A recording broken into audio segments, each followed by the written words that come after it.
May 17th, 2019. This is Nerd Bourbon 102.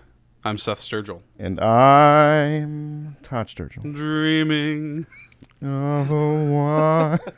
just like the one. How are you doing today, Todd? I'm tired. I can tell. Yeah. You're a little loopy on me tonight. That's why I messaged you. I was like, what time are we recording? I kind of like that you're a little loopy, though. You like this loopy energy? I like that loopy energy. It's you want me good. to bring this? You want me to bring this loopy energy every week? That might be a good idea. Loopy energy is not always a bad thing. We can just start. We can just start telling people that you're drunk, and then it'll make sense that the show is called Nerd Bourbon. It's on brand. It's you know what? Stay on brand. It's never meant anything. It's most of the whenever I come up with a title for something, it just sounds good. It doesn't ever make sense. Yeah, it just rolls off the tongue. I mean, Nerd Bourbon in a way still makes sense to me though. It makes sense, but it doesn't make sense. Yeah, that's. It doesn't really convey anything about what the show is. I mean, nerd. We talk about nerdy things, but and we both enjoy bourbon, but bourbon isn't really a central component. And as a result, it was funny. I think I told you about this. I was recently tweeted at on the official Nerd Bourbon Twitter account at Nerd Bourbon. Yeah. I was tweeted at by this woman who is organizing some sort of Kentucky bourbon competition or something like that. And she invited basically every podcast that had bourbon in the title or anything. Yeah. And I'm like, okay. That's cool. I'm not doing that, but that's cool. I mean, if you ever listened to my podcast for 2 seconds, you would understand that you're barking up the wrong tree, but okay. Anyway, Todd, we got a lot to get into this week. I'm going to carry your loopy ass through this episode because we've got a lot to get into. Boy. I'm going to carry you. Oh, you're good. It's going to be like that. It's going to be like that footprints in the sand, where there's 2 sets of footprints with Jesus, and then the footprints turned into one, and that was where you carried me. Yes. We got some news to talk about. We have some video games to talk about. We've got video game vomit to play. So let's get right into it, Todd. What have you been playing this week? Rage 2. Despite all my rage, I'm still just a sequel to a game. Now, Rage 2. It's the opposite of Days Gone. Yeah? Meh story, but Lord knows it's fun as shit. Was it ever about the story?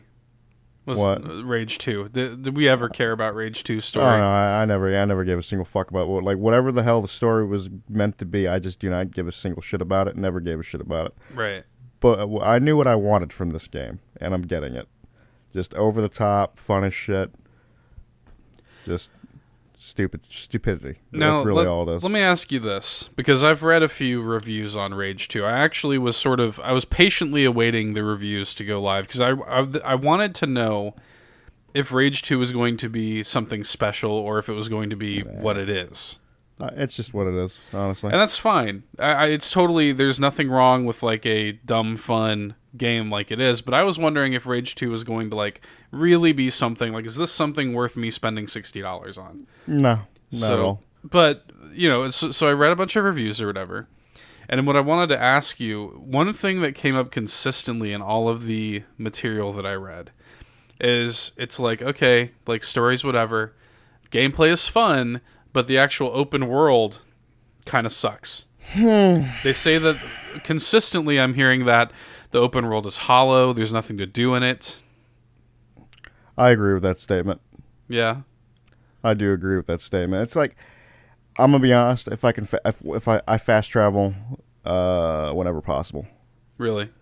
I don't care to drive around. It's cool to drive around. There's there is actual vehicle combat, and there's vehicle-esque combat things you have to do. There's convoys to take out, and there's vehicle-based boss sort of things with that. Is the vehicle combat better in this one than it was in the first one? Because the first one, I'll be dead ass. I don't even remember how the vehicle combat was in the It was first one. basic. Dude. It was basically like if you think about like Borderlands vehicle combat, that's basically what it Oh, yeah, was. so basically your weapons will like lock on, like your like machine guns and shit, Yeah. and then you can like do these like evades, but you can technically use that to ram into enemies and stuff like that. I mean, it's all right. It's like nothing like crazy. But it's Does fun. it feel better? Does it feel good to Oh drive? no, I'll say this: driving around doesn't feel bad at all. Like, Okay. it's fine. Like it's better than Days Gone. You know, a game. Yeah, based around driving a motorcycle. It's so funny, man. It's so funny. Like the divide on Days Gone is so significant. Like it is such a like love it or hate it kind of game, and it's that really. Yeah, it's funny and sad. It's funny is I don't hate Days Gone. I just shit talk it like a little too harsh. Well, like it's funny because the divide of people that love the game or hate the game has me more interested to play the game than the game itself. Mm-hmm. To where it's like when I see that game, like to see where your because I just want to stance will be. Exactly. I just want to see where I'm gonna align with it. Yeah. So as soon as that game goes on sale, I definitely want to play it. And again, I shit talk Days Gone like a little more harshly than I probably should. I didn't hate that game. I had my fun with it, but it was just like it did boil down to just a pure gameplay experience. Yeah. And at least with Rage 2, I mean the story's kind of but I'm having fun while playing it. Right. Well, that's really what matters, right? Like the abilities are nice. That's the shit I love. What kind of shit do we got going on? So the first one that you get is like just like a little dash, like you can use like evade basically, which is fine. Mm-hmm. Then you start getting into ones like it's like shatter, where you like charge forward a little bit, do a shockwave, send everybody flying basically, and then you start getting like ones that are more like passive, like you can actually die and like res yourself with a defibrillator. Basically. Interesting. And then that's kind of like a little quick time event, which is whatever, but it makes sense in a way. haven't done a quick time event in a while. It's not. It's kind of a quick time event. It's not really. It's just like which one are you gonna hit first? Okay. Like because there's like it's basically like one of the circles will close faster. You're gonna hit that button first, then hit the other one. Blah blah blah blah blah. You know what's funny? I respect a good like when a game makes a like kind of death and revive mechanic makes sense and is like fun. I remember, I don't know if you ever played the first Prey game, like the original Prey, back in like 2005. if I have played it, I don't remember it. There was an interesting thing where, because the whole thing is your main character Tommy, he was like Native American and stuff like that. Yeah. So when you died, you were kind of like sent to this like spirit realm where your character is kind of like being pulled back towards life, but you had a bow and arrow and you could shoot these like eagles with the bow and arrow on your way to being pulled in, and the more you shot, the more health you revived with. And that's actually the funny thing is you get more health if you fuck up in one of the circles, you get less health. Okay. Yeah. So I respect that. Yeah, it's a fun little thing, and then you get like a a double jump. You can get and with all these abilities you can upgrade them, right? There's there's a currency in the game, Feltrite, it's Feltrite or whatever, and you use that to like buy like the standard upgrades for it. But then there are these like actual like cores that you can actually modify the shit out of it. Okay. To where that actually, so one of my favorite abilities is obviously a ground pound. Anytime I can ground pound, I'll be there. Oh yeah. And one of the ones you can modify it with is it adds like kind of like a black hole thing to where you're about to slam, so it sucks them in a little bit. So there's just like shit like that. There's like there's a lot of abilities, and there's still some that I don't have, which I'm looking forward to fucking around with. Yeah, because you haven't finished the game. I heck God no. I've definitely put more time into it than Days Gone. That's fair. Either way though, I'll probably talk about it more though next week when I put more as you get further.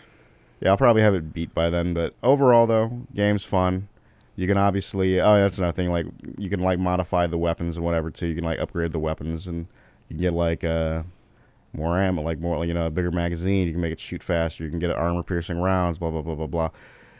And even then, I'm looking forward to seeing like the other weapons because I only have like 4 out of 10, and it's like I got like 2 pistols, a shotgun, and like the first weapon they give you, which is like an assault rifle.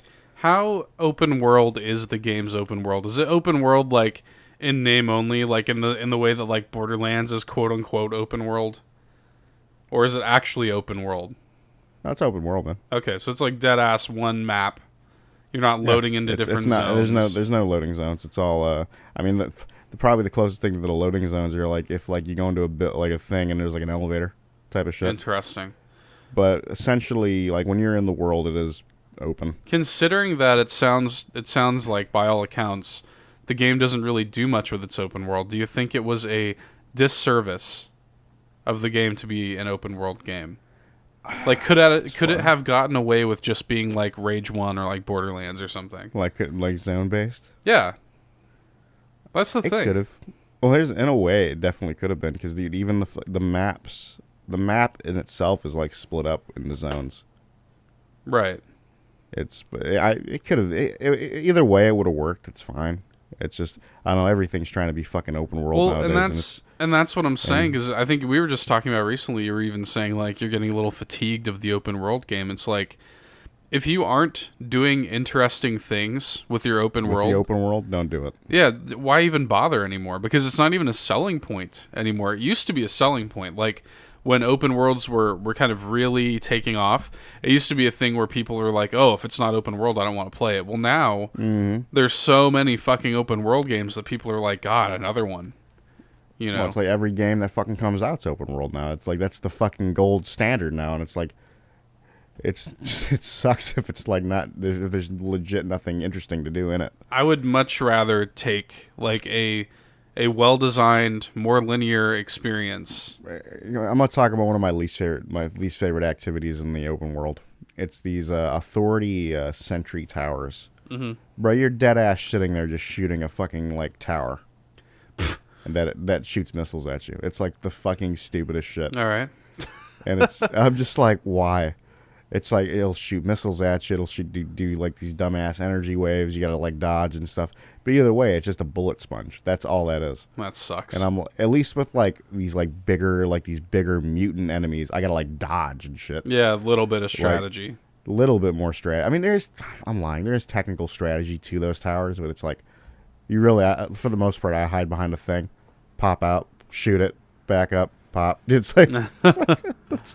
It's like nothing crazy. I mean, I'm assuming like the higher difficulty. That's another thing. Every activity has like a difficulty rank of like 1 to 9. Okay. And I mean, I do notice the difference with like I did like a difficulty 3 Bandit's Den. Whatever, that was easy. Did like a difficulty 8 Bandit Den, and it's like I still like I'm not gonna say it's like difficult, but like you ran into more armored enemies, you ran into like heavier duty enemies. You know, it definitely was harder. You know? Right. I feel that. I have one more question before we move on. It's a very simple yes or no question. This game, it's a sequel. It's Rage 2. Does the story have anything to do with the first one? It's funny, as I barely remember the first game. Exactly.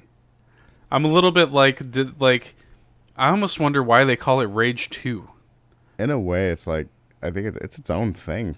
Probably, honestly. I dead ass don't remember what the fuck the story of Rage 1 was. I almost wonder why they didn't I played it. Right. I almost wonder why they didn't just call it a reboot. Like they did with Prey. Like, why call this a dead ass like sequel to Rage? I mean, it's not as if the Rage brand has like that much power.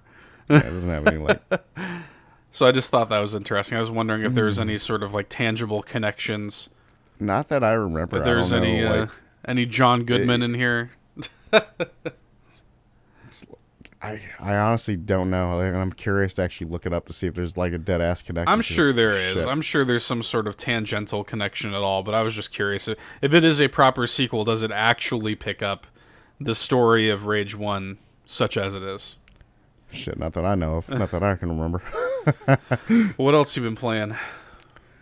Well, I know there's a game I want to play. I just haven't jumped on it yet. What's that? Because Arch-Tempered Nergigante has come out. Oh, okay. That's cool. And I have not fucked with him yet. Having a chance to mess around. Yeah, and honestly, from what Tyler was messaging me on like PSN, that he's like this. I wish I could like pull it up right now, but it was along the lines of these motherfuckers basically still can't play the game. Oh, the people online. The and randoms. I even told them, I'm like, and I even told them that's why I don't play with randoms anymore in that game. Yeah. It's either I solo it or I'll 2-man it with you. That's about it. Right. And it's just like, because I looked up to see like what like the differences in. I was gonna like, ask that. What's going on? So he's faster. He does have some new moves. He's like he'll go right into one attack, right into the next. Like other than that, like he's essentially the same. But like, and that's probably the only way to really do Nergigante. Honestly, is just to fucking. What are you really gonna do to him? Yeah. Exactly. Like you're gonna just beef him up a little bit. Because honestly, Nergigante is dead ass like the easiest of the Elder Dragons in my mind. He's a good wall for like low rank. You know what's funny is like I'm sitting there, like getting. I'm a little worried for when Iceborne comes out. This is how dumb it might be because G rank is dumb. G rank, huh? Again, I'm new to the whole Monster Hunter shit, like for the most part. But I do know what G rank is. G rank is bad, dude. Like, so is that something they're introducing with Iceborne, or? That's what everybody's thinking. Okay. And the game is about to. You're basically all our gear, all this awesome gear we all have, fucking obsolete. Obso-fucking-lete. Because that's probably what's going to end up happening, and that's the thing. You basically want to. I think everybody's going to basically want to go into Iceborne with their like best shit. And even then, it's like you're still gonna get your ass whooped. Oh, dude, that's how it always is. Without any expansion to any game, ever, it's like you come into this expansion. I don't care how well geared you are. WoW, well, whatever. Dude, that's how World was in general. Yeah, like it's like you get to high rank, you're like, oh, all this time I spent in low rank, wasting time. Yeah, get to the end game. Right, all this time, wasted, and it is all just hideously obsolete. Yeah, I'm really looking forward to I'll probably find time and I'll sit there and actually fuck with Nergigante and I'll report how I actually feel about the fight itself. Cool. When I do it myself, but Rage 2 is pretty much been in. Yeah, huh? Yeah, Rage 2, and then obviously I've been playing still a little bit of For Honor here and there. Okay, dabbling. Just dabbling, just fucking around, leveling up my my Vortiger. Nice. My Night Boy. My shieldy boy. Other than that, though, that's really it. Other than just contemplating suicide. Wish you would step back from that ledge, Todd. I haven't really been playing much of anything. Other than the game I've been playing. Out of town. I was out of town for a couple of days. It was my wife's birthday, so we went out of town for a couple of days just to unwind, and that was fine. But we. I've been, like I said, I've been addicted to Assassin's Creed Odyssey for several weeks now. That's still really my main game. Although I will say, and I don't want to talk too much about it, but I did revisit a game. So we saw Detective Pikachu, which that episode of Shots is available and it's doing really well. So thanks for that. Go listen to that if you haven't. We saw Detective Pikachu and it sort of put me in this Pokemon mood. Mm-hmm. To where, I'm telling you, when we went into Detective Pikachu, they hand out these movie exclusive booster cards for the opening weekend. These booster packs. Yeah. And it made me feel like a kid again, opening up these booster packs. So there are 18 cards that are for the Detective Pikachu. They're kind of treating it like it's its own expansion, I guess, to the game. And so my wife and I have been kind of tracking down the Detective Pikachu cards at various stores, just trying to get the complete set. Fucking losers. It's just cool to see the Detective Pikachu art on the cards, and they're all holographic and stuff, and it's cool looking. And anyway, so it's just gotten me back into this Pokemon thing. So I went ahead and re-downloaded Pokemon Let's Go Pikachu, because I kind of stopped halfway through my playthrough of that. So I've been kind of playing that a little bit more.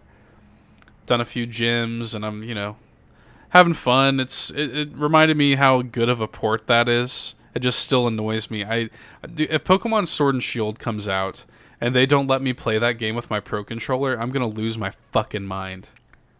Dude, if I gotta play with the fucking Joy-Cons, I'm gonna be pissed. It's so... I'm gonna be fucking pissed. There's no reason for it. It makes no sense because, like, playing the game in handheld, it works perfectly. It works exactly how you'd want it to work. And then, like, when you dock the Switch, they want you to play with a single Joy-Con. They won't let you play with the Pro Controller. This is my thing, dude. I leave my Joy-Cons, like, plugged in. Yeah. Like, always, just on the Switch, like, for when I do play it handheld. And when it's docked, I'm using the fucking Pro Controller. Fuck out of here. Right, me too. And like, so it's so frustrating, especially because there's just literally no reason. And there are people who would say, like, oh, well, it needs the motion controls to throw the Pokeballs. And I'm like... How about I don't need to do the motion control? Put that shit on a button, motherfuckers. Well, I don't give a shit. Yeah, here's the thing. In handheld mode, you can just press a button. So why can't I do that undocked? So, I don't know. It makes me upset. That's really the only glaring flaw I have with Pokemon Let's Go, and I don't understand why they did it. And Pokemon Sword and Shield better have Pro Controller support. It just better. When is that game coming out? They have not. It's coming out this fall, but yeah, I'm certain we're going to get a release date for that at E3. Which, actually, here in the coming weeks, we do need to get our pre-E3 predictions episode out there. Oh, shit. So that's something that I'm going to be working on in the near future, and we'll announce that when we come to it. But that's pretty much all that's been going on with me. If you're ready, we can dive into this news. Let's go, boy. I've got a few items here on the docket, some big, some small. I'm going to start with... Wait, I need to say something. I'm gonna shout out, like, if anybody can hear this shit. Apparently, I'm having every fucking airplane is going over my fucking house right now. This is like the third one. I swear to God. Jesus, it might not pick up. We'll see. If it does, I do apologize. I'm sitting there. I'm like, because it's in the middle of the night. I'm like, just, I'm like, shit. Chicago Midway Airport's booming right now. Apparently, shit. Oh, Todd, did Ubisoft tease a new Splinter Cell game this week? I didn't actually read that, but I saw that. So let me educate you on the happenings here. So Julian Garrity, I'm assuming that's how you pronounce his name. He's the creative director of The Division 2. He tweeted out, quote, working on the next hashtag Splinter Cell with @DanHeyNow and @RomKamor in hashtag Lion Can't Wait for hashtag E3.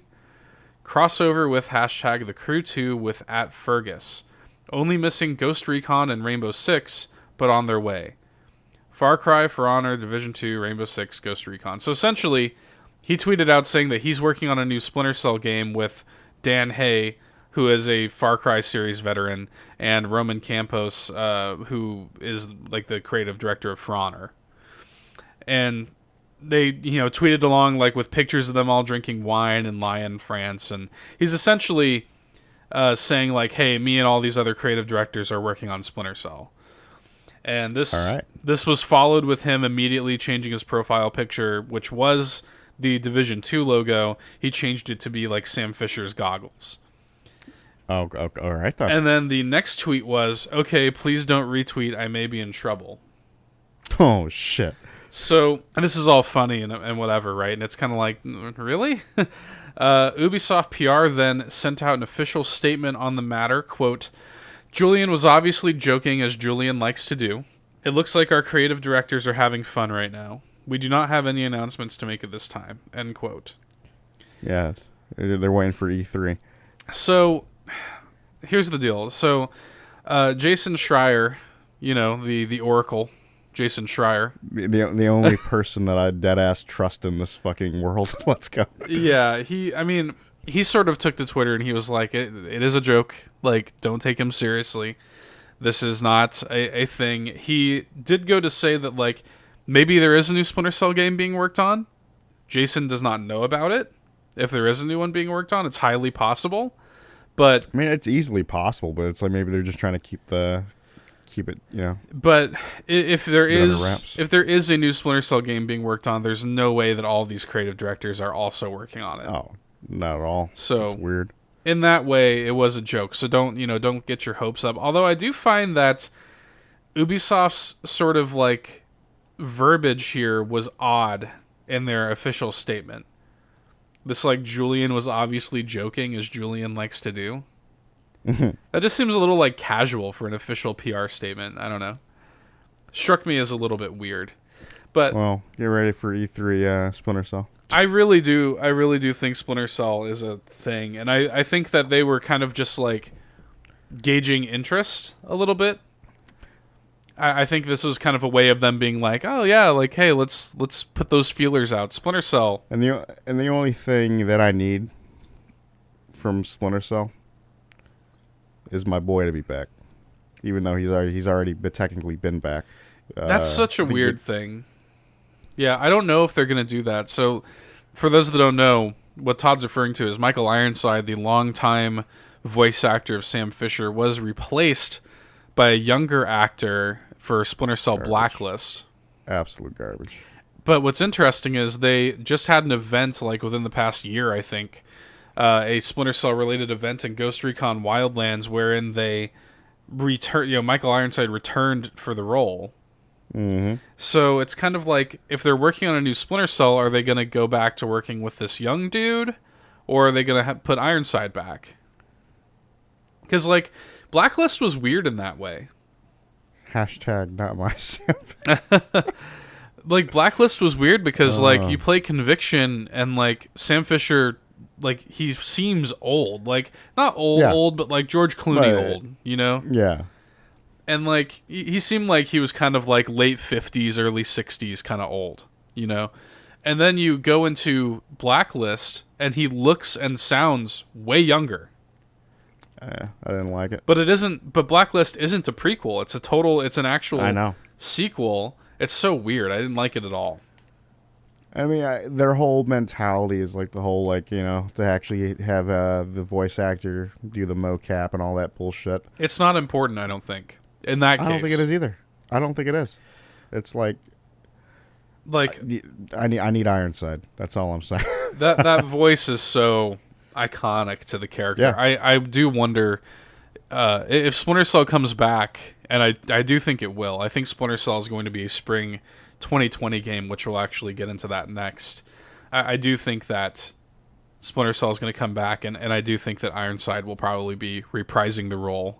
Dude, deadass, like E3, have the teaser play, then all of a sudden Ironside's on the stage. I don't even think you need to have him on the stage. Just hear the voice. Yeah. The voice, honestly. I think that the way you play it is you have this whole teaser, you know, this whole trailer revealing Splinter Cell, but here's the deal. Sam Fisher doesn't talk until the very end, and it's Ironside's voice. That's even better.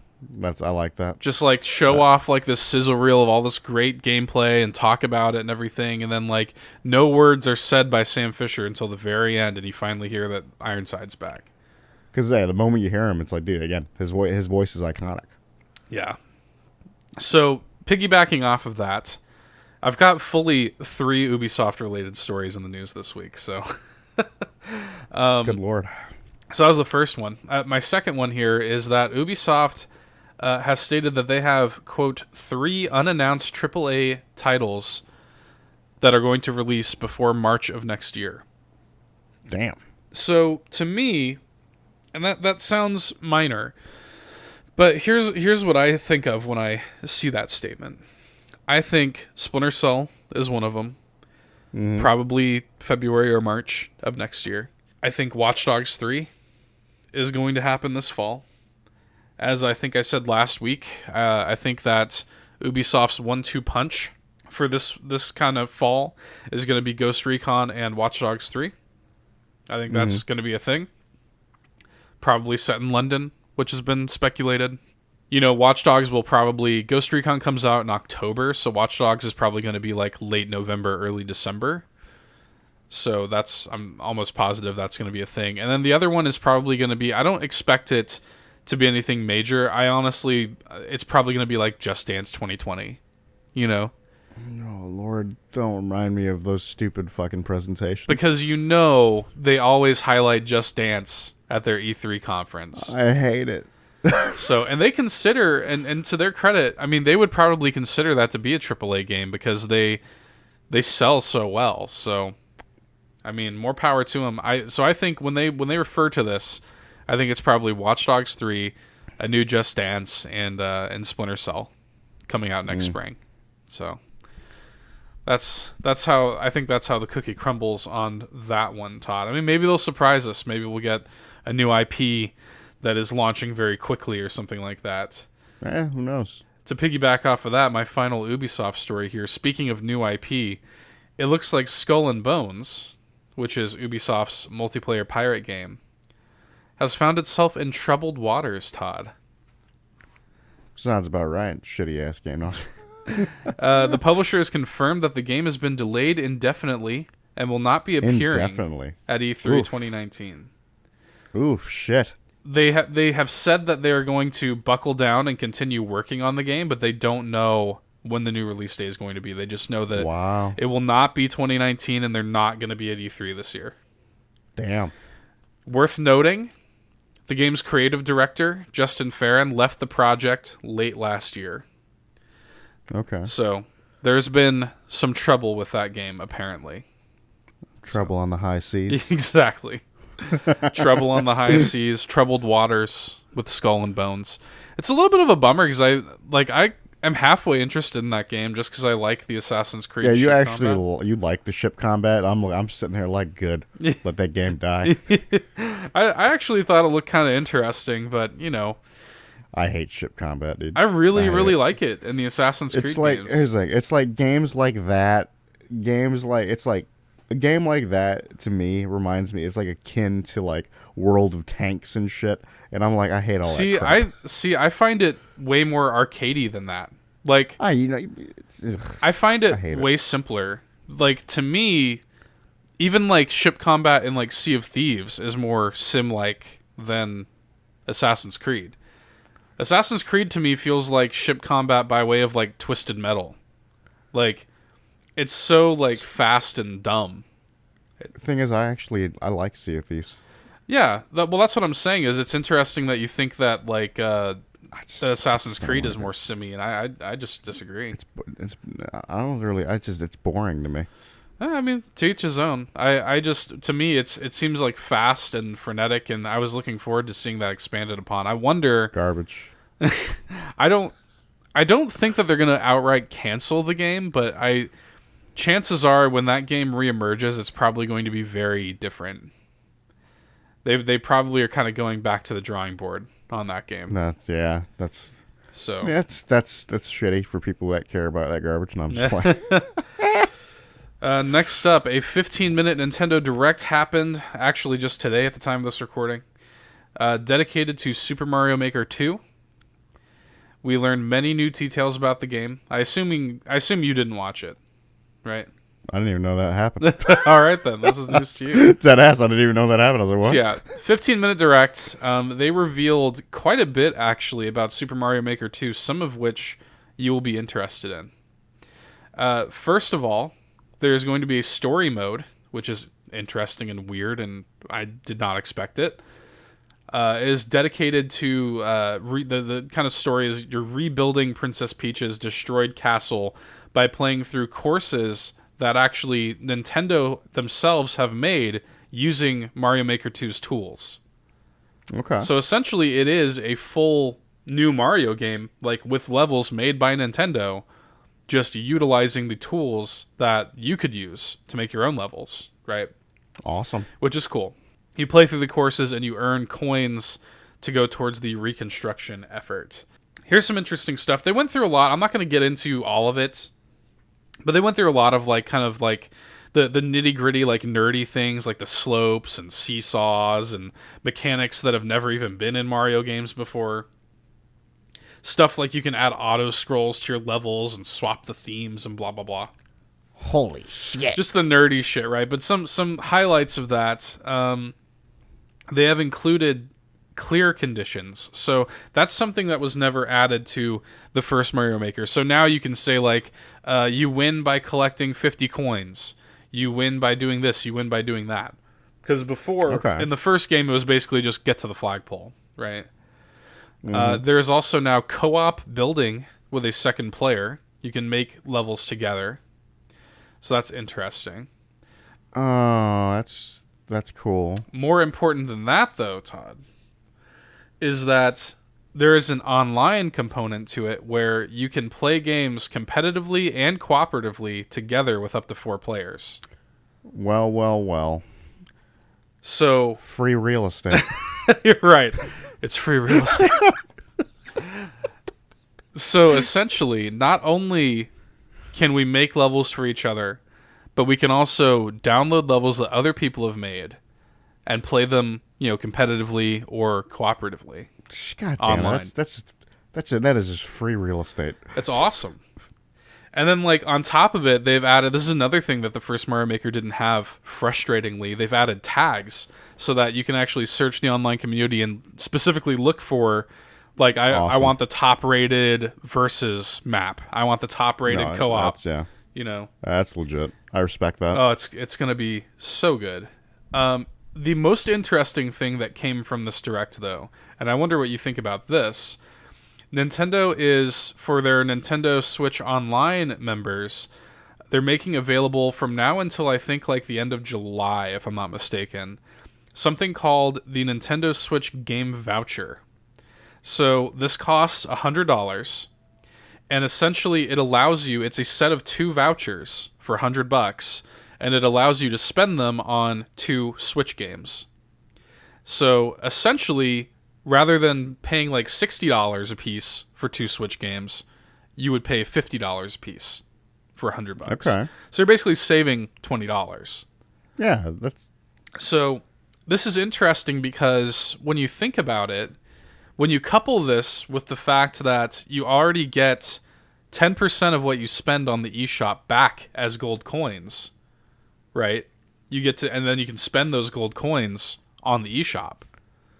So, for example, for me, I didn't pay a dime. I got the Smash Brothers bundle with the Fighter Pass. I didn't pay a dime for it.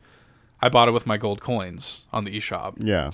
So, you're basically getting $20 off of 2 games, and you're getting the gold coins from the purchases. And as a matter of fact, they're giving you 500 additional gold coins, which is basically $5, for getting the games vouchers.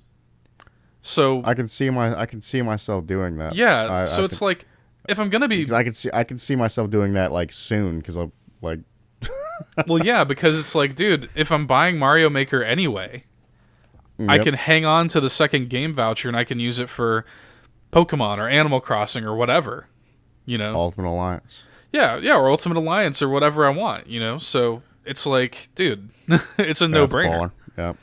Yeah. It's a no-brainer. You're just saving money. So it's a very interesting initiative, and they have said that there are going to be more programs like this in the future. That's a very kind of cool thing that Nintendo has done. I'm interested to see where they go with this kind of stuff. So, yeah, that was a total surprise. I was like, oh, all this Mario Maker news is cool, but what the hell? You just bombshell dropped a new initiative for Nintendo Switch Online? Yeah, that's crazy.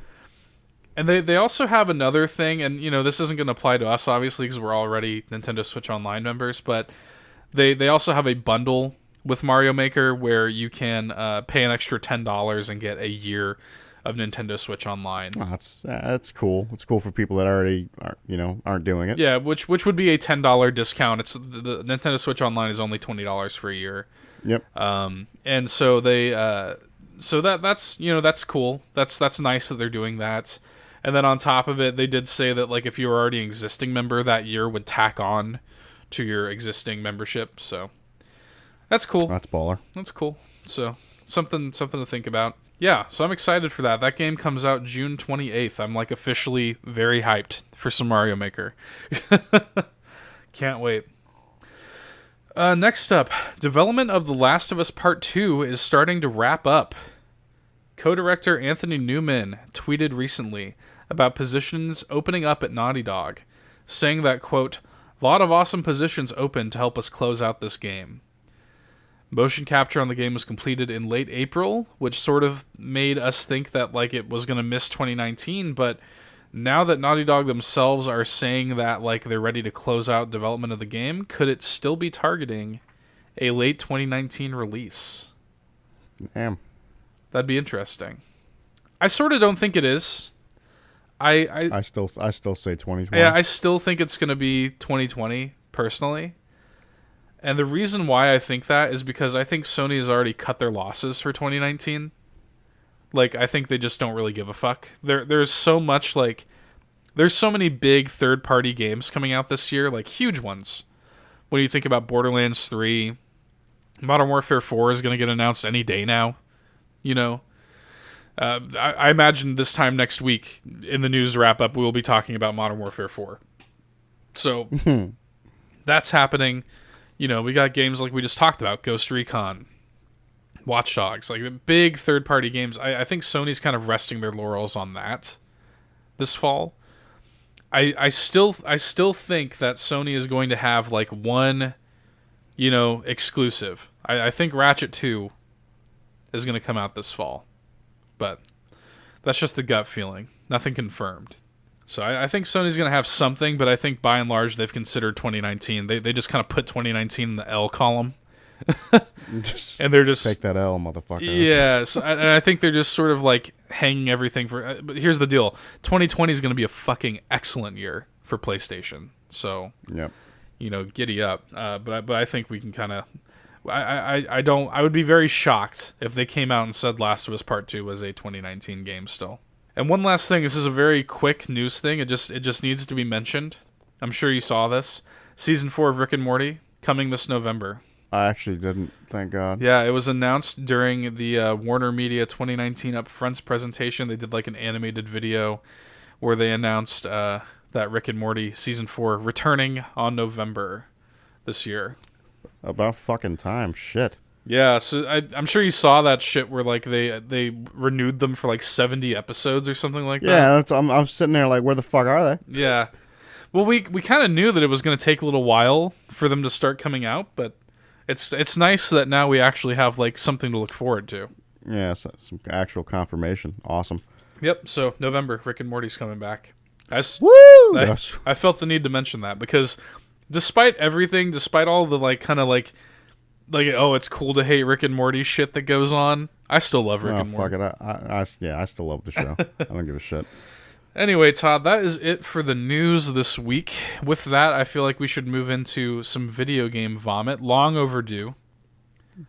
Very long overdue, technically. We have actually, we needed to do this actually fully a month ago. So we've got some video game vomit planned for today. So for those who have never listened to an episode of Video Game Vomit before, this is a game that we play every few months. And essentially what we do is we go onto a random video game title mashup generator, and we collect 10 titles, and then we hash out what we think that those titles, what kind of game we think those titles might belong to. And sometimes it's like just trash, just gibberish, but sometimes it's gold, Todd. And we take turns doing this. Last time we played this, I was the gatherer of the titles. And now, this time, the sacred duty has fallen upon Todd's shoulders. I am no gatherer. I am a hunter. And he has hunted us down 10 titles for Video Game Vomit. So, let's play. All right, let us begin. So, the first title is Pathetic Weight Loss Tycoon. Now, this should be noted. So, normally, the other person has got no idea which titles are being brought, so that all of our ideas come just off the cuff. This is the one exception to that. Because it was too good. Because when I loaded up the video game to send Todd the link to the mashup generator that we were using, it had that, like, just staring me in the face, and I was like, oh, we have to use that. Pathetic Weight Loss Tycoon.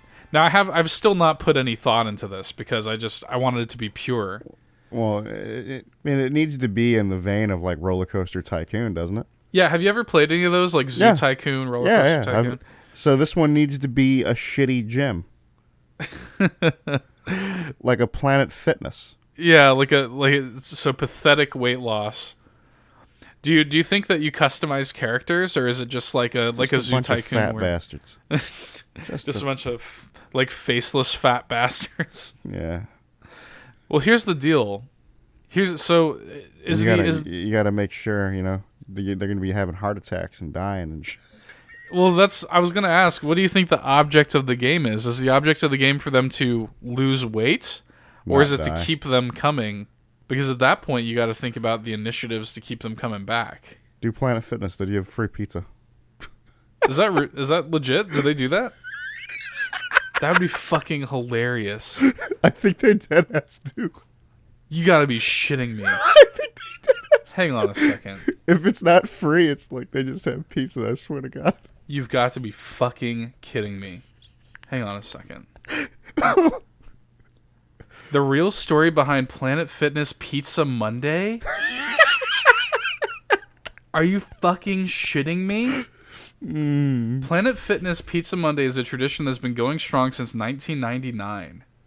You're welcome. The year a club in Concord, New Hampshire found themselves without hot water for a few days. Despite the lack of hot showers, members continued to show up to the gym ready to sweat. As a thank you, the founders ordered a round of slices for everyone. The gesture was so well received that it soon became a regular occurrence, and Pizza Monday was born. Soon, Planet Fitness locations all over North America were following suit and ordering free pizza on the first Monday night of each month. Hang on. Oh, it gets worse. Then came Bagel Tuesday. Yes. The pizza tradition became so popular that Planet Fitness then introduced Bagel Tuesday, offering morning gym goers free bagels on the second Tuesday of the month. What began as a simple display of gratitude has become a fun way for members to meet, gather, and build community. This, of course, comes from planetfitness.com, completely not acknowledging how disgusting this is. It's amazing, isn't it? I'm surprised you didn't know about this.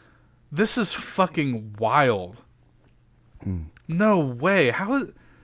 This is so, like, overtly disgusting. This is one of those things that, like, doesn't, like... There's no, like, way to spin this. There's no version of this that is not just gross. Do you not understand why I've been saying Planet Fitness is a shitty gym?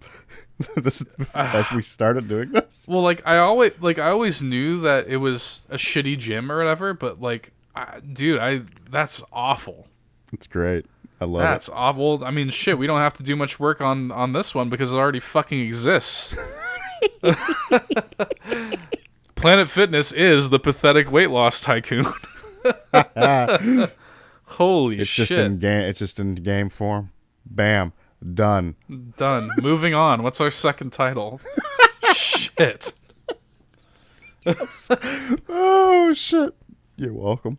Jesus. Number 2 is Crazy Gimp Fighter. Crazy Gimp Fighter. The first place my head went was, you remember Clay Fighter? Yes. That was the first place my head went. So, like, it seems fighting game is the obvious direction to take this. It doesn't need to be. Oh, what were you thinking? It could be open world. Like a GTA ass. Everything's going around kicking gimp ass. Why is it that whenever when I Google GIMP here, why is it that, like, the GIMP suit is not the first thing I see? What's the first thing you see? It's like some sort of, like, software called, like, GIMP. What does it mean? Image manipulation program. It's, like, totally innocuous. It's not. It's got this little, like, cute logo of, like, a mouse with a paintbrush in his mouth. It's like a graphics interface. They knew what they were doing. I just figured the first thing that would come up would be an actual fucking GIMP suit. Anyway, Crazy Gimp Fighter. You think it'd be an open world game? I mean, it could be. Here's what I think. Maybe we're doing this all wrong because maybe your character doesn't necessarily have to be a gimp. He just has to fight gimps. Mm-hmm. All we know, we're in the same mindset. Continue. All we know is that your character's crazy, or he fights crazy gimps, or both. The world has gone rabid with gimps. Gimpocalypse. The Gimpocalypse is upon us. We are the last holdout of humanity that is not in a gimp suit. Maybe it is like a third-person open-world action game. And it's like, imagine Days Gone with the Freakers, but they're all wearing gimp suits. And that's basically what I'm imagining here. Wow, it'd be Days Gone if it was good. No, be better than Days Gone. Shit. no. Days Gone in a gimp suit. That's my pitch for this game. This is me shitting on Days Gone, the episode. Pretty much. Yeah. What's our third title? Nuclear Lizard, The Lost Levels. I wonder where some of these come from. The Lost Levels is obviously Super Mario Bros. 2 The Lost Levels. But Nuclear Lizard? Yes. I mean, we all know our favorite Nuclear Lizard. I mean, my mind goes straight to Godzilla. Yes. But no, you know... See, now here's the deal. This is what this game is. It's a parody of Godzilla. It is a garbage... Oh, like a bootleg Godzilla? Like a Chinese-developed fucking... Oh no, that's not Godzilla. That's Nuclear Lizard. He's from Stew John. He's from Oopa Doopa. Oopa Doopa. God, I love that fucking. Oh my god, it's so good. Have I explained that on the podcast before? You have. Okay. God damn it. So bootleg Godzilla, Nuclear Lizard, the Lost Levels. Yeah. What sort of game is it? Is it like a 2D? Is it like an old school game? Because old school Rampage. Okay, so it's okay. So this is a bootleg of a bootleg. It's a bootleg of a bootleg. So this is bootleg Godzilla, bootleg Rampage, which really is Lizzie and Rampage ultimately just bootleg Godzilla anyway. Yeah. I mean, essentially, we can basically chalk it up like Lizzie is fucking. Although, if they're already didn't we discover that Rampage has like 90 levels, something like that? Rampage World Tour does, yes. Jesus fucking Christ! How many lost levels would there be? It's like another 90. Let's do it. To infinity and beyond. Yeah. That's fucked up. I don't want to know how many lost levels there would be if the core Rampage already has so many. So we'll call that a win there. Bootleg Rampage with bootleg Godzilla, the lost levels. There Nuclear you go. Lizard. What's next? We're cranking out these designs. Tour de force. Ultra Zamboni Uprising. The Zamboni, that's like that water boat, isn't it? No, the Zamboni is Oh, no, that's the ice thing. Yes. Yes, the Zamboni's the ice thing in the hockey rink. Yes. The Ultra Zamboni Uprising. Holy shit. They've had enough. The Zambonis they're done. They're fed rising up with it. up. Oh my god, they're fed up with it. They've had it with the NHL. They're over it. It's time to fight back. So this game takes place in the future, right? Where the Zambonis are now unmanned. They grow sentient. Now, the first Zamboni, or ice resurfacer, was pioneered and developed in 1949 in the city of Paramount, California. This is where this story begins. By American inventor and engineer Frank Zamboni. The motherfucker's name was actually Zamboni, huh? God bless. Yes. Now, Frank Zamboni died in the 80s. But to be specific, he died July 27th, 1988. He was 87 years old. He didn't die. What nobody knows is that he implanted his consciousness into every Zamboni that resurfaces every ice rink for the NHL. And he always knew that one day he would have his horrible revenge. A revenge on what? Being pushed around. Being pushed around, being forced to resurface ice. That was the best part. I feel like you just pulled out a Noopa Doopa answer. Now, this is a man. Let's read a little bit about Frank Zamboni here. Zamboni was born in 1901 to Italian immigrants. He was born in Eureka, Utah, to Italian immigrants. I'm looking at this here. Okay, interesting. He and his younger brother opened an electrical supply business in 1922 in Hines, which is now a part of Paramount, which is where they inevitably ended up creating the Zambonis. He and Lawrence ended up adding an ice-making plant and entered the block ice business. That's a hell of a business. Well, that's how it was back in the day. They continued their ice business in 1939, but saw little future in that business with the advent of electrically operated refrigeration units. Those damn... Oh, this is what it is. Those damn refrigerators. Holy shit. They fucked them up. It's revenge against the fridges. This fucking deep lore. They decided to use their excess refrigeration equipment to open an ice rink nearby. And so the Zamboni was created. There you go. Jesus. Wow, there's some deep lore. Now what we haven't talked about is what sort of game this is. Do you play a Zamboni? No, you're a survivor. So this I feel like is a little too similar to our previous release, Crazy Gimp Fighter. You're right. Let's switch it up.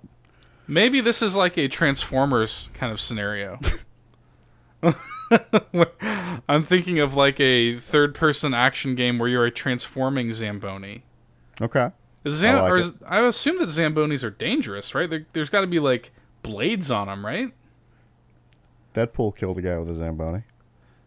An ice resurfacer lays down a layer of clean water which will freeze to form a smooth ice surface. I just feel like there's got to be some sort of blade on it or something like that. Something to make it... Yeah, go watch Deadpool. Well, yeah, I know, but I'm just... I'm talking shit.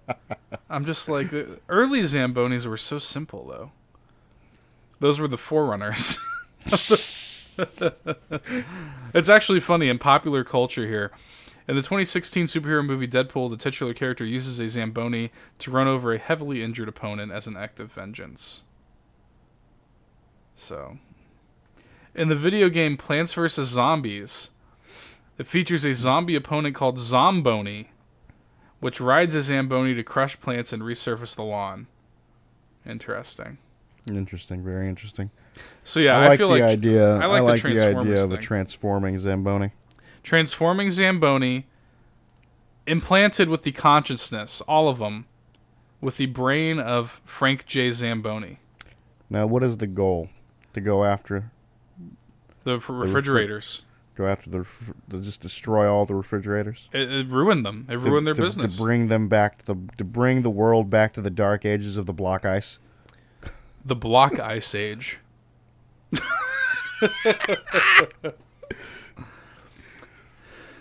We'll consider this problem solved, Todd. Let's move on.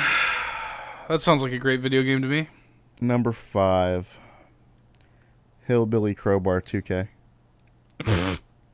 The 2K bit makes it sound like a sports game. Yes. So it seems like one of those hillbilly baseball. Yeah, basically it's hillbilly baseball, but it's like one of those made up games, you know? Mm-hmm. Like y'all all games are made up. Well, no shit. That's literally what we're doing right now. I know. That's the whole premise of what we're doing. But after all, but it just seems like one of those games where it's like, we call this hillbilly crowbar. There's like throwing fucking crowbars at each other. I'll never forget the first time I heard cornhole referred to as cornhole. That bothered the shit out of me. That's weird. Like, what did you always call it? Just beanbag toss. Yeah, exactly. But like the moment you go down, you're down in Kentucky. It's cornhole. We're playing cornhole. Well, I'm like, nothing. You ain't getting near my cornhole. Right. I just thought that was so strange. I was like, the first time I heard that, somebody's like, "You want to play cornhole?" I'm like, what? Excuse me. You want to play cornhole, boy? So like the first time I hear that, I'm like, what the fuck are you talking? What's cornhole? And then they pull out these elaborate, wooden ramps with a hole in them. Oh, you mean a beanbag toss? Why can't you just call it what it is? It's cornhole, boy. You know what's funny? This is a little bit of a reach. There's in Universal Studios Florida, on Universal City Walk, we were waiting to get into this restaurant called Cowfish. And on the outside, just randomly, they had a cornhole set up. The fuck? Where you can just play cornhole when you're waiting for your table. I respect that. It was so weird. I mean, We played a few games. Here's the thing. I do enjoy playing cornhole. I don't give a fuck. I like playing cornhole too. You know what's funny is it's one of those things where like it takes me a little while to shake the rust off. Oh, dude, yeah. Like the first game, I'll do fucking ass, but then I'll like pull out. I'll start bringing it. It's getting my shit adjusted to like how hard I gotta throw that shit. Now, what sort of cornhole strategy do you employ? Do you throw it like an underhand? Do you do what I do, which is I like to hold the edge of the cornhole and throw it like it's a fucking ninja star? So, I do it like that, but I do it underhand. Yeah, no, I do. That's what I'm saying. I kind of like do an underhand. I hold the corner and I toss it underhand, so it's kind of like twirling in the air. Yeah, that's how I do it. Yeah, okay. Because a lot of people will just throw it straight, like a straight up beanbag. Fuck that. I toss it like that, so it's like spinning in the air. Yeah, I like to get a little bit of a spin on it. A little bit of that good backspin. Pro corner. So what is now? Let's get back to the topic at hand. Let's get back on topic. 2K. This is all part of the creative process. Now, do we want it to just simply be hillbilly baseball? I mean, I feel like that's too easy. I feel like it's too easy, also. But what is hillbilly crowbar 2K? What is hillbilly crowbar? Hillbilly is it a team-based sport? I mean, I think most hillbilly games are team-based sports because I mean, really everything that hillbillies do are team-based, including, you know, things with their family members. I feel like hillbilly crowbar. I'm just trying to figure out what sort of game this is. Is it sort of like dodgeball with crowbars? Is it cornhole with crowbars? I like dodgeball. Dodgeball, but with crowbars? Some dangerous shit. So at that point, it's going to be an over-the-top, gory sort of game. Just mass murder. Just dodge this, boy. Dodge this, boy. It's fucking hillbilly crowbar. But the 2K part makes it seem like it really took off and it became like a professional sport. It did. There's like a Michael Jordan of hillbilly crowbar. His name is... Go on, I want to hear this. Jimbo. Some shit. Well, good news for you, Todd. There is a hillbilly name generator. Oh, Lord. On fantasy name generator. So let's see. We've got Wade, Lee, Trigger, Bo, Jackson, Garth. I like Trigger. I like the one with Trigger. I like Trigger also. So you play as Trigger. You are a professional hillbilly crowbar player on the professional court. Now, again, there's like teams. There needs to be teams like the yeah, like the NBA. Yeah. So what? What would be the hillbilly crowbar team? Let's come up with a couple because there'd be many of them for each state. Oh yeah, for main cities, you know. So for main cities, so what would Chicago's be? You got one? See, a part of me is like they got to be some dumb shit like the Windy City Boys, some shit like that. The Windy City Bar Boys. There you go. I like it. How about just something stupid like Masters of the Crowbar or the Crate Fuckers?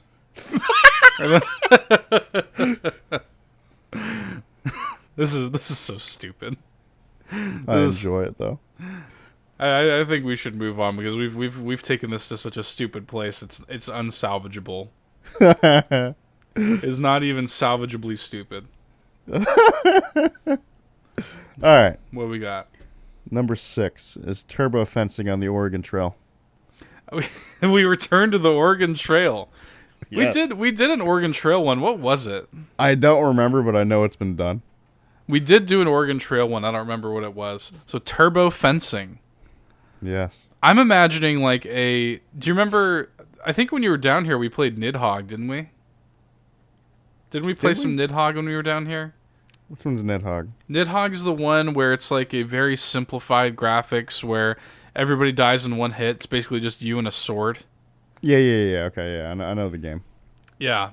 So I'm imagining basically that, but I'm imagining it like in the Oregon Trail setting where like each person is like on a, it's a very tactical kind of game where you have to like parry and sword fight and do legitimate fencing, but you're both on the back of moving Oregon Trail caravans. And like the stage can have status conditions, just like an Oregon Trail, where like a wheel could fall off, one of your oxen could die. You can get dysentery.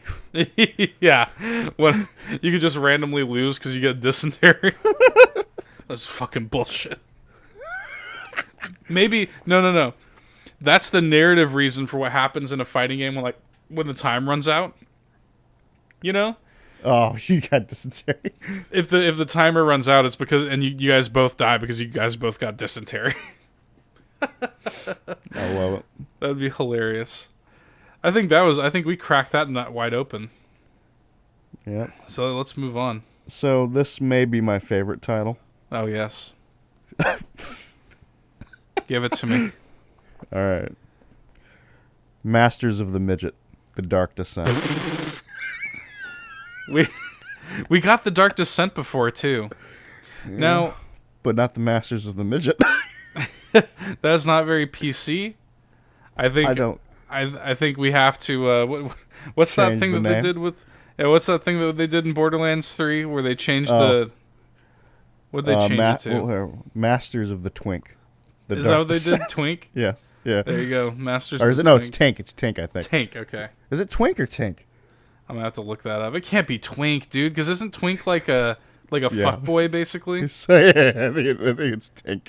Yeah, it is. It's Tink. Masters of the Tink, The Dark Descent. We'll just steal that from fucking Gearbox there. Watch out. So is this? God, my mind is racing here. So is this like a Pikmin sort of thing where you just have like a small army of tanks descending into hell? Descending into hell with a small army of tanks. I imagine this as being like a Pikmin style puzzle game. Yes. Or you remember that's what it needs to be. You remember the Overlord series? Oh yeah. Overlord was sort of like Pikmin. It was like a combination of like Overlord was basically like a combination of like Pikmin and like Fable. Yeah. I actually like those games. I do too. So it's like, this is in the vein of that, but with tinks, as we'll call them now.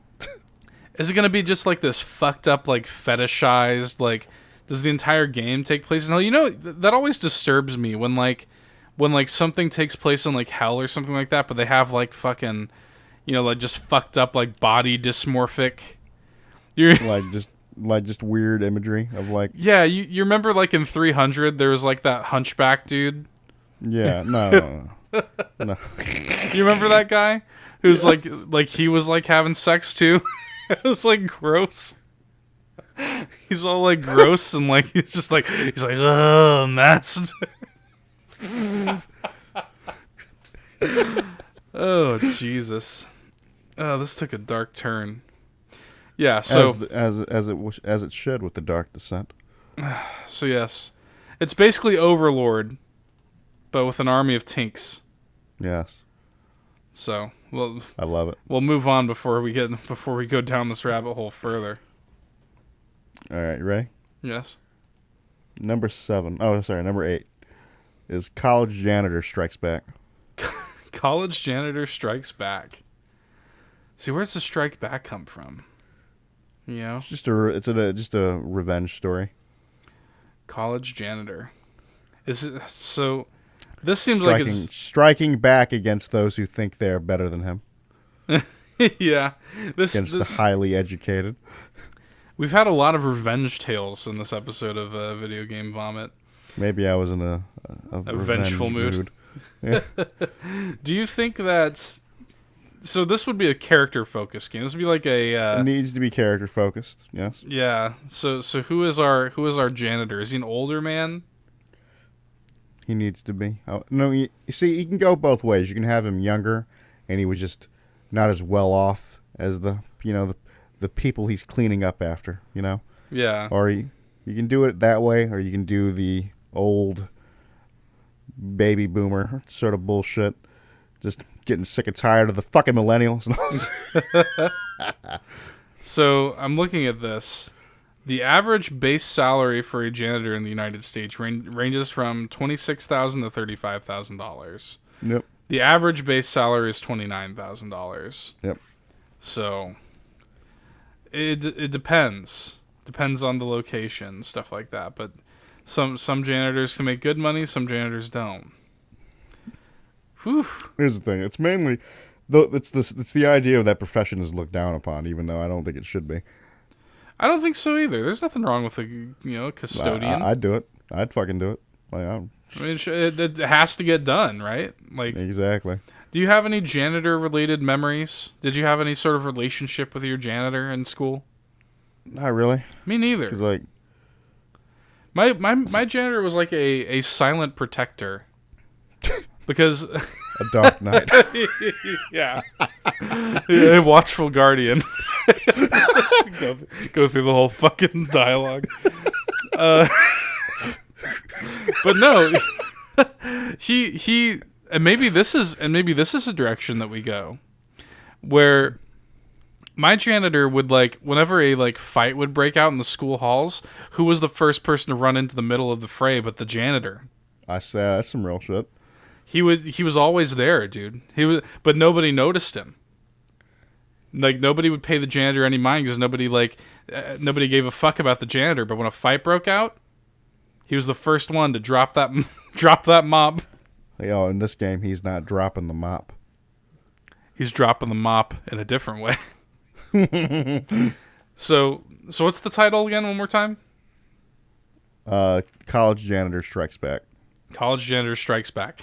So maybe this is like his superhero origin story where he's a college janitor. He sees injustice and he routinely stops it. But then there was one time when there was a crime that he couldn't stop. And it haunted him for the rest of his days. What that crime is, I don't know. But the game then becomes sort of a Batman Arkham style beat 'em up game. I love it. Maybe he gets fired from his job for not being able to prevent, like, maybe there's actually like a campus death or something like that. You read about that sometimes, where there's like deaths on the campus. Yeah. Maybe he either gets fired or he resigns for not being able to prevent a campus death because he's taken it upon himself to watch over these kids in college. He's the janitor. And he then goes on a bloody tirade of janitor-related vengeance. I don't know. Do we want him to be brutal like the Punisher? Yeah, I think you kind of take a Punisher bent with him. Ooh, I love it. I love it. He's mopping the floor with you. Oh. Let's move on. Number 9. A boy and his underwear armada. So this clearly was like a boy and his blob for 80% of the title, and then it took a turn. This is our first sponsored title, brought to you by MeUndies. You too can be a boy with your underwear armada with the promo code. I'm just that would be that dead ass. If we were actually sponsored by them, would have been the best fucking segue. That would have been the most incredible segue of all time. Into a fucking ad read. That shit would have been incredible. Shit. Oh my god, that would have been great. But no MeUndies sponsorship here. I will always sell out for MeUndies. Are you kidding me? I wear them every day. Come on. I want my underwear I wear now. I want to be a boy with my underwear armada. That's what I want to be. So here's the first place. So A Boy and His Blob. Are you familiar with this series? No, not really. If I'm not mistaken, I haven't played this in a long time. I think it's like a puzzle platformer. I remember playing one on Wii. But it's like a puzzle platformer, but the thing about it is the blob is able to like transform for different puzzles. Like for example, the blob can turn into like a parachute, kind of thing. See, the thing is, you can do similar shit with the underwear armada. Well, here's what I was thinking. Throughout the course of the game, you are collecting different underwears, each one with a unique power. Okay. So it's sort of a Metroidvania, and every time you collect a new set of underwear for your underwear armada, you are gaining a new ability that you can use to traverse the world. You can like backtrack. It's like a Hollow Knight sort of thing. Okay. Or Guacamelee. But instead of abilities, you have underwear. I think that's solid as hell. I'd play the shit out of that game. Can I just say something? I forget how fun it is to do these. I love it. Every fucking time. I love it. Brought to you by MeUndies. Oh, God bless. The final title that I've brought, that I've hunted down, is Everybody Hates the Banana Invaders. Everybody hates them? Everybody hates them. Damn. That's no good. The Banana Invaders. You know where my head went first with this? Where did it go? Do you remember Bananas in Pajamas? Yes. That shit used to come on like PBS. Bananas in Pajamas. And I think it was like the stupidest theme song ever, because it was just like narrating like what they were doing. It's like, bananas in pajamas are walking down the stairs. Something like that. It's like so, I wonder, I would be down to see the resurgence of Bananas in Pajamas. Why would you want that? Because it's a precious part of my childhood.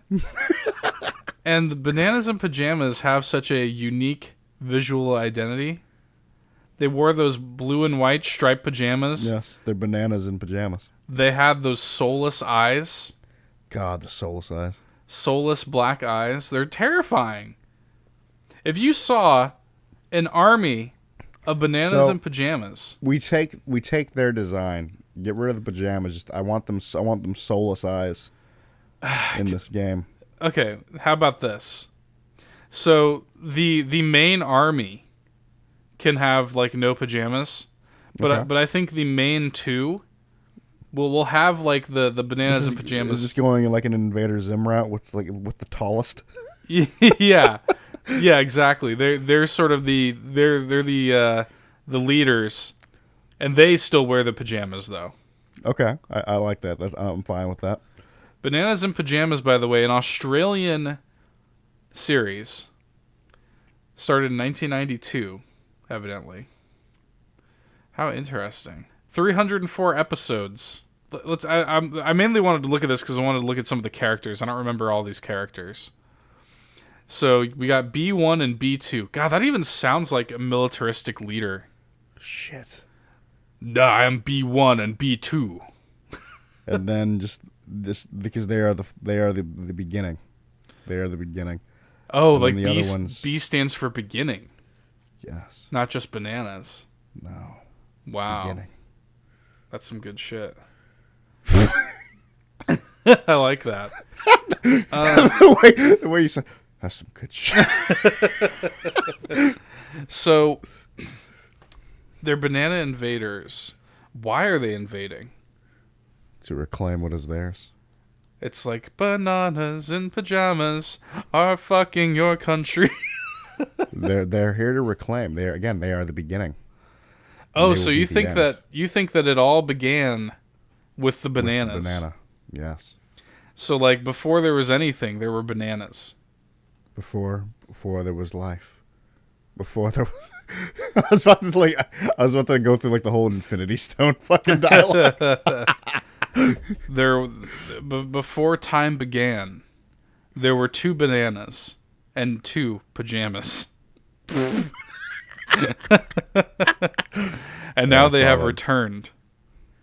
They look at the state of their world and they don't like what they see. So they need to purge. Exactly. They need to purge this world and get back into a glorious banana existence. Some of these characters are weird in Bananas in Pajamas. There's like a rat. There's like a fucking... There's like a bunch of teddy bears and a rat. What's the name of the rat? Let's see. What's the name of the rat? I can get that for you in just a second. The rat's name is just Rat in a Hat. Is General Rat in the Hat. The bananas are noted for their common catchphrase. I don't remember the bananas talking. I don't remember that either. Fuck. Often said when the duo get an idea where they bump into each other and say, "Are you thinking what I'm thinking, B1? I think I am, B2." As they drop a nuke on the fucking world. Are you thinking what I'm thinking, B1? I think I am, B2. It's nuclear apocalypse time. General Rat in a Hat also has 3 catchphrases. His catchphrases are, "Oh, cheese and whiskers." Usually stated as he gets blood on him. usually stated when he has not succeeded at a task. "Trust me, I'm a rat," when trying to deceive other characters. As he's in the war room. And I'm a rat, I'm a clever, clever rat," which he sings when he thinks of a good idea. Oh, God. Given the age of the target audience, chasing teddy bears is not usually a plotline for the show itself, and when it is depicted, it is usually in a playful manner. So wait, are you implying that it's not in a playful manner? What the fuck? I feel like I'm uncovering some shit. You're uncovering the deep lore of Australian television. The main characters are 2 anthropomorphic bananas named B1 and B2. Other characters include the 3 teddy bears, Amy, Lulu, and Morgan, and Rat in a Hat. The bananas, the teddies, and Rat in a Hat all live in the same neighborhood, a cul-de-sac called Cuddles Avenue. Now, the name of their ship needs to take that name and change into something else. What, from like Cuddles Avenue and change that into something else? Yes. Cuddles. I don't fucking know. Cuddles Kill Yourself? I don't know. This is interesting. The bananas live next to the beach and serve as beach patrol. The teddies live next to and look after the park. Rat in a Hat works and lives at the community store. The characters enjoy eating munchy honey cakes and yellow jelly. All right, then. Jesus. Well, this has been Video Game Vomit. This has been Video Game Vomit.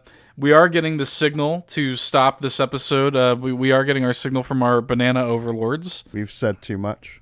I'm afraid we have revealed too much of the plot, and soon we will be turned into munchy honey cakes and yellow jelly. This may well be the last broadcast of Nerd Bourbon. It's been fun.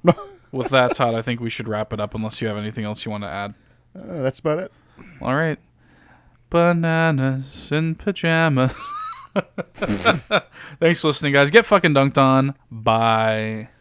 See ya. Hey there, thanks for checking out another fantastic Nerd Bourbon video. If you like what you saw and you want to see more, be sure to go ahead and subscribe, leave us a like, drop us a nice comment, or I guess a mean one if that's your prerogative. But until next time, get dunked on.